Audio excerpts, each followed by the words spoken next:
дар рӯзи аввали мусобиқаи Загреб Гран-при 2022 оид ба ҷудо, варзишгарони вазни 60 ва 66 килограмм байни ҳам рақобат намуданд. Дар ин рӯз 4 ҷудокори тоҷик ба майдон баромад. Зери вазни то 66 килограмм ҷудокори ҷавони тоҷик Шабоз Сайдабруров дар даври аввал озод буда, дар даври дуюм бо Фрайер Майкл аз Британияи Кабир сабқат кард ва бо дарёфти 1 ва зари пирӯз шуду роҳи худро ба даври баъдӣ рӯшан сохт.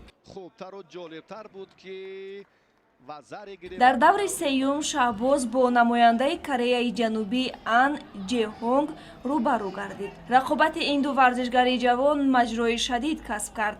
дар вақти асосии нерӯсанҷӣ ҳар ду ҷудокор натавонистанд ба иҷрои усуле муваффақ шаванд. дар вақти тиллоӣ бошад, Шаҳбоз Сайдабруров бо гирифтани 3 шиду ноком шуду аз идомаи нерӯсанҷӣ бенасиб монд. варзишгари дигари тоҷик Алиҷон Сафаралиев дар вазни 66 килограмм дар даври аввал аз Страхиня Бунчичи сербӣ мағлуб гардид. муҳаммад муҳаммадизода дар вазни 60 килограмм дар даври аввал озод буда, дар даври дуюм бо ҷудокори амрикоӣ Якоб Мор рақобат намуд. муҳаммад ҳарифии худро бо 1 ва зари шикаст дод. рақиби навбатии ҷудокори тоҷик Генки Когаи ҷопонӣ буд. Генки 2 карат қаҳрамони ҷаҳон буда, таҷрибаи бузурги баромад дар майдонҳои байналмилалиро дорад.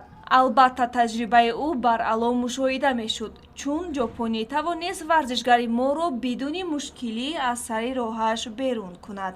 ҷудокори дигари тоҷик Муҳаммад Солеҳ Қувватов дар даври аввали вазни 60 килограмм озод буд ва рақобатро аз даври дуюм бо ҷудокори гурҷӣ Георгий Сардалашвили шурӯъ кард. барандаи медали нуқраи Гранд-слам Тбилиси 2022 Георгий Сардалашвили Муҳаммад Солеҳро шикаст дод. ҳамакнун дар рӯзи дуюми мусобиқаи Загреб Гран-при зери вазни то 73 кило Наврӯз Каримзод ва дар вазни 81 кило Шодмон Ризоев кишвари моро муаррифӣ менамоянд. ҷараёни рақобатҳоро мустақиман дар телевизиони варзиш тамошо кунед.